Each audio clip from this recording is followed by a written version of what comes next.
মহাশিবরাত্রি। এই মহাশিবরাত্রির দিনে সকাল থেকে রাত পর্যন্ত অনাহারে থেকে রাত্রিবেলায় শিবের মাথায় জল ঢাললেই সমস্ত পুণ্যলাভ পাওয়া যাবে।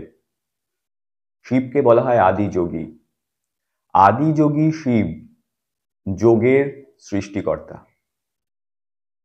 তো এইখানে শুধুমাত্র এইটুকু আনুষ্ঠানিক ব্যাপারের মাধ্যমেই কিন্তু সবটা গ্রহণ করা যাবে না। নিশ্চয়ই আরো অনেক গভীর কোনো রহস্য লুকিয়ে আছে আজকের দিনে। তো আমরা যদি সম্পূর্ণভাবে বিষয়টাকে জেনে যাই, বুঝে যাই, তারপরে যদি আজকের আমরা ব্যাপারটাকে মেনে চলি, আমাদের জীবনে যদি ধারণ করতে পারি, তবেই আমরা সম্পূর্ণ উপকার পেতে পারি। তো জেনে নিই এই শিবরাত্রির আসল রহস্য। শিবরাত্রি আমাদের এই কসমিক এনার্জি অর্থাৎ মহাজাগতিক শক্তি এর বৈশিষ্ট্য ভাগ করে সারা বছর ধরে কিছু রাত্রি উদযাপন হয়। তার মধ্যে রয়েছে মহারাত্রি, কালরাত্রি, মোহরাত্রি। এরকম যে রাত্রিগুলো আছে, শিবরাত্রি কিন্তু মহারাত্রির মধ্যে পড়ে। বছরে 4টে মহারাত্রি হয়। সেটা হলো 1 জন্মাষ্টমী, সেটা হলো মহারাত্রি। 2 দোলের আগের দিন, দোলিকা রাত্রি, দোলিকা দহন, সেটা হলো মহারাত্রি। পূর্ণিমার আগের দিন, সেটা হলো মহারাত্রি। আরেকটা আছে, সেটা হলো দীপাবলির আগে যে কালী পুজো হয় সারা রাত জেগে, সেটা হলো মহারাত্রি। আর এই শিবরাত্রি, এটাও হলো মহারাত্রি। এই 4টে মহারাত্রি। এই মহারাত্রির দিনে আমাদের যে মহাজাগতিক এনার্জি, যেই এনার্জি আমরা বুঝতে পারি পুরো জগৎকে চালাচ্ছে, পৃথিবীকে নিজের অক্ষের চারদিকে পাক খাওয়াচ্ছে, সূর্যকে এক জায়গায় রেখে আমরা পুরো পৃথিবী সূর্যকে প্রদক্ষিণ করছে, চাঁদ পৃথিবীকে প্রদক্ষিণ করছে, পুরো জগৎ চলছে। আমরা জন্ম থেকে মৃত্যু পর্যন্ত আমাদের যে হার্টবিট, আমাদের যে স্পন্দন, হৃদয় স্পন্দন, যে এনার্জি সেটাকে চালনা করছে, সেটাই হলো মহাজাগতিক শক্তি। মহাজাগতিক শক্তির একটা ছোট অংশ আমাদের শরীরের মধ্যে রয়েছে। প্রত্যেক দিন আমাদের বিভিন্ন কিছু আমরা দেখছি সৃষ্টি হতে এবং ধ্বংস হতে। এমনকি আমাদের মনের মধ্যে ভাবনা চিন্তা, প্রতি মুহূর্তে নতুন নতুন ভাবনা চিন্তা আসছে, প্রতি মুহূর্তে সেই ভাবনাগুলো চলে গিয়ে সেগুলো ধ্বংস হচ্ছে। তো একটা এনার্জি সমস্ত রকম ভাবে কাজ করছে আমাদের এই পুরো ব্রহ্মাণ্ড জুড়ে। একটা এনার্জি কাজ করছে। এবার সেই এনার্জির বৈশিষ্ট্য অনুযায়ী এই রাত্রিগুলোকে ভাগ করা হয়েছে।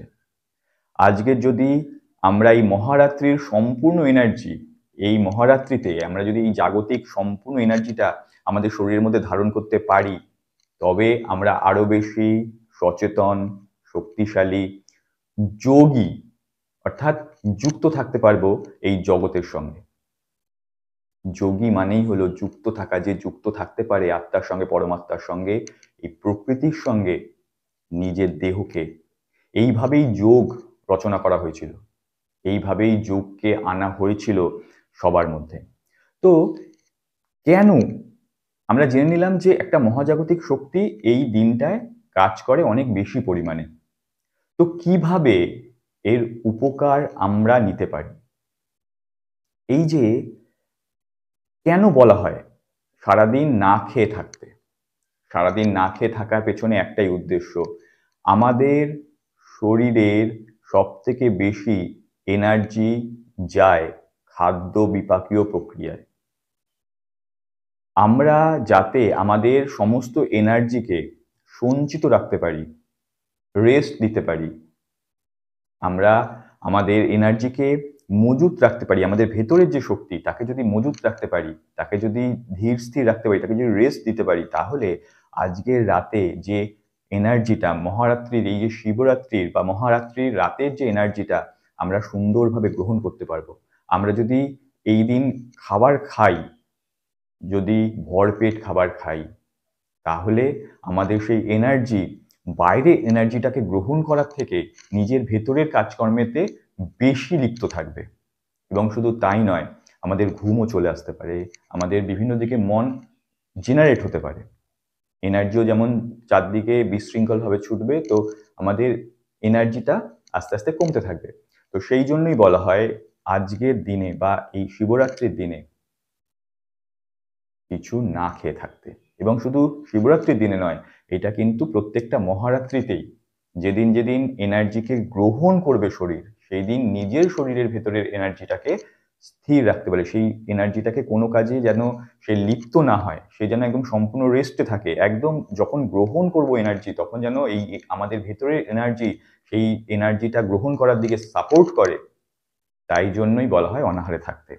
দ্বিতীয়, সারাদিন ধরে কর্মব্যস্ত জীবনের থেকেও কেন বলা হয় পুজোর মধ্যে থাকতে বা একটা অনুষ্ঠানের মধ্যে থাকতে? কারণ আমাদের মন যখন তখন যেদিকে খুশি জেনারেট হয়। আমরা নিজেরা ভাবনা বা চিন্তা ছাড়া থাকতে পারি না একটা মুহূর্ত। বিভিন্ন দিকে আমাদের মন চলতে থাকে, গতিশীল, ভীষণ গতিশীল আমাদের মন।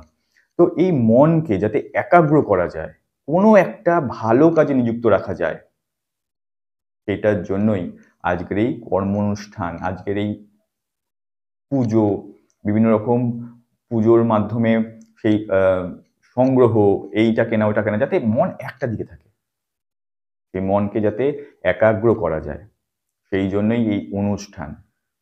এবার আসল কারণটা, আসল উপকারিতা কিন্তু রাত্রে শুরু হয়।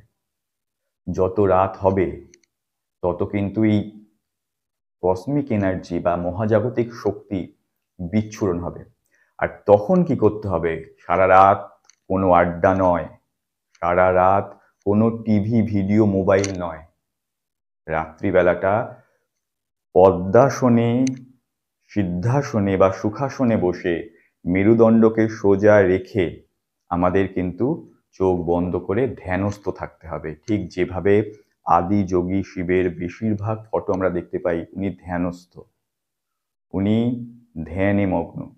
ঠিক এইভাবে মেরুদণ্ডকে সোজা, মেরুদণ্ড হলো আমাদের ব্রহ্মাণ্ডের কেন্দ্র, আমার কেন্দ্র, আমার মেরুদণ্ড। আমাদের এই মেরুদণ্ডকে ঘিরেই কিন্তু সমস্ত কিছু, সমস্ত শক্তি কাজ করে আমাদের শরীরের এই মেরুদণ্ডকে ঘিরে। আমরা যে তিনটে নাড়ির কথা বলি, ইরা, পিঙ্গলা এবং সুষুম্না, এই তিনটে কিন্তু মেরুদণ্ডকে ঘিরে। এবং আমাদের যে কুণ্ডলিনী জাগরণ শক্তি, সেটাও কিন্তু মেরুদণ্ডকে ঘিরে।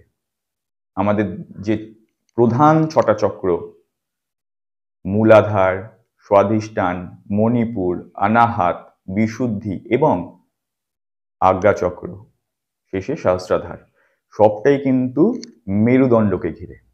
তো মেরুদণ্ড যত শক্তিশালী, সোজা থাকবে, আমরা আমাদের এনার্জিকে জাগাতে পারবো এবং বাইরের এনার্জিকে গ্রহণ করতে পারবো।